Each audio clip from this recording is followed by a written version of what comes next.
Hello guys, स्वागत है यार पार्ट 3 के अंदर A7 एजुकेशन में। और यार एक मैं मस्त चीज़ बताऊंगा तुम्हें, जिससे तुम्हारे बहुत सारे क्वेश्चन जो बोर्ड में भी आते हैं वो सोल्व हो जाएंगे। मतलब बेसिक चीज़ है। बेसिक चीज़ तुम्हें मैं बताना चाहूँगा। देखो क्या होता है, जब भी अपन मैट्रिक्स बनाते हैं तो मैंने इधर लिख रहा है ऑर्डर। ऑर्डर लिखा है तो ऑर्डर लिखने की एक वजह थी। देखो ऑर्डर को पहचानते कैसे हैं वो तो मैंने तुम्हें सिखा दिया था। सॉरी, मैंने पेन गलत लिया है। तो ऑर्डर को पहचानते कैसे हैं ये तो मैंने तुम्हें सिखा दिया था। लेकिन आज अपन इसमें थोड़ी डिटेल में बात करेंगे कि जैसे भाई कोई ऑर्डर होता है। जैसे आप मान के चलो 3 × 2 या 3 × 3 का ही लेते हैं। चलो पहले अपन 3 × 3 कंफ्यूज नहीं होते, 3 × 3 का लेते हैं। तो देखो क्या होता है, इन ऑर्डर को किससे डिनोट करते हैं? इन ऑर्डर को डिनोट करते हैं m × n। मतलब m मतलब कितने रो है और n मतलब कितना कॉलम है। पहली बात तो ये हो गई। दूसरा, जो इंडिसेस होती है, इंडिसेस इन द सेंस कि जैसे भाई कि अपन ये a से डिनोट करते हैं कि जैसे भाई कोई अपने पास कॉलम है या रो है तो उसकी पोजीशन क्या है, A11 है। 11 कैसे हुई कि पहली रो पहली कॉलम, तो ये 11 ऐसे ही ये आगे आएगी A12 मतलब पहली रो। और देखो क्या हुआ, कॉलम कौन सा हो गया, पहला दूसरा। इससे पता लगता है अपन को एलिमेंट की पोजीशन। ऐसे इधर आएगा A13। अब रो दूसरी आएगी, तो रो दूसरी आएगी तो A21 A22 A23।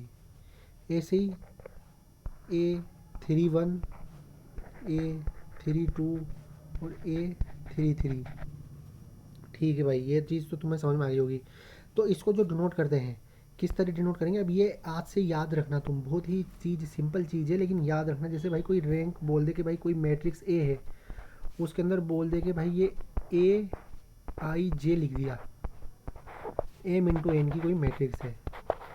इस तरह इसको डिनोट किया जाता है। ये हमेशा तुम गांठ बांध लेना क्वेश्चन के अंदर। ये बहुत ही इंपॉर्टेंट चीज़ बताइए मैं तुम्हें। इम्पोर्टेंट क्यों है, इसका वैल्यू क्या है और इसकी मतलब यूज़ क्या है, वो तुम्हें पता लगेगा इस क्वेश्चन को देख के। तो देखो मैं एक क्वेश्चन करा रहा हूँ तुम्हें, जो जो ये बोर्ड की बुक है इसके अंदर लिखा हुआ होता है। देखो क्वेश्चन सुनना, देखो क्वेश्चन कितना बना है। क्वेश्चन में बोल रहा है कि भाई आपको कंस्ट्रक्ट करनी है। अरे ये ले तुम, आपको क्या करना है, कंस्ट्रक्ट करनी है। कंस्ट्रक्ट क्या करनी है, कंस्ट्रक्ट क्वेश्चन है, सुनना क्या हुआ। ठीक है, अरे कंस्ट्रक्ट करनी है अपन को। तो कंस्ट्रक्ट करनी है मैट्रिक्स। ठीक है, कितने की करनी है, अपन को लिखा हुआ है क्वेश्चन में 3 × 4 की मैट्रिक्स अपन को कंस्ट्रक्ट करनी है। थोड़ा यार पेन टेप काम करने में चल नहीं रहा, ये कर रहा अब सही चल रहा है। कंस्ट्रक्ट करनी है मैट्रिक्स 3 × 4 की। और उन्होंने लिखा है भाई ये जो ये AIJ है, ये है 2I - J। तो अब क्या करना है, जो मैंने तुम्हें सिखाया है वो चीज़ इस पर अप्लाई करनी है। वो तुमने अप्लाई कर दी तो तुम्हारा ये क्वेश्चन सोल्व हो गया कितने इजी तरकीब से। देखो कैसे सोल्व हो गया, मैंने तुम्हें बताया है कि भाई कोई सी भी मैट्रिक्स हो, कितने की भी बनानी हो। अब तुम्हें पता है कि जो एलिमेंट है वो जैसे 1 1 पोजीशन है, मतलब आई की, ये आई डिनोट करता है, ये जे डिनोट करता है। A11 में ये तो आई है, ये जे है।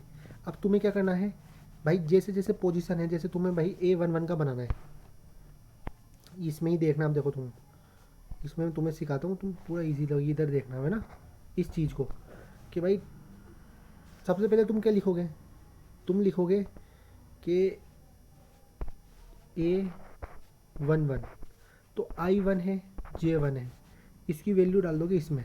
ठीक है, ये तुम्हारे पास आ गया IJ में A11 की पोजीशन आ गई।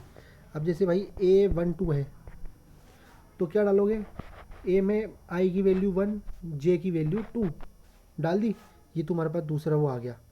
ऐसे तुम 3 × 4 की मैट्रिक्स बनाओ और कमेंट में मुझे बताओ कि भाई तुम्हारा आंसर क्या आया है। ये तुम बता देना, और तुम्हें कमेंट करना है तो तुम ऐसे कर देना, या तो तुम स्पेस दे के कर देना, स्पेस दे नहीं पाओ तो डायरेक्ट तुम एलिमेंट लिख देना। मैं चेक कर लूँगा कि तुमने सही बनाया नहीं बनाया।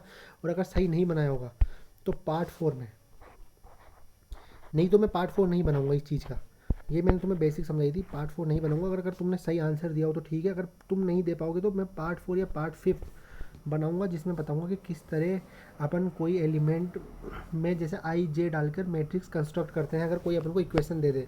तो ये 2 क्वेश्चन तुम्हारे सॉल्व हो गए। ऐसे देखो मैंने कितने क्वेश्चन सॉल्व करा दिए। अभी पार्ट 4 भी नहीं चला होगा है ना। पार्ट 4 में मैंने तुम्हें ये देखो कंस्ट्रक्ट मैट्रिक्स करना सिखा दिया, मैट्रिक्स को कंस्ट्रक्ट करना, ठीक बा। दूसरा मैंने तुम्हें सिखा दिया कि जैसे ये एक्स या जो वाई है, थोड़ा लोहा अब सही चलेगा। देखो ये एक्स और जैसे वाई है, इसकी वैल्यू फाइंड करना। अब तुम वो कर सकते हो, एक्स और वाई की वैल्यू फाइंड कर सकते हो। तुम इतने सफिशिएंट हो गए। तुम क्या कर सकते हो, तुम को पहचान सकते हो भाई रो कौन सी है, कॉलम कौन सी है, तुम्हें ये आ चुका है अभी तक। और तुम ये है कि तुम मैट्रिक्स बना सकते हो कोई भी अगर तुम इक्वेशन दे दे तो बस यार आज के लिए इतना ही।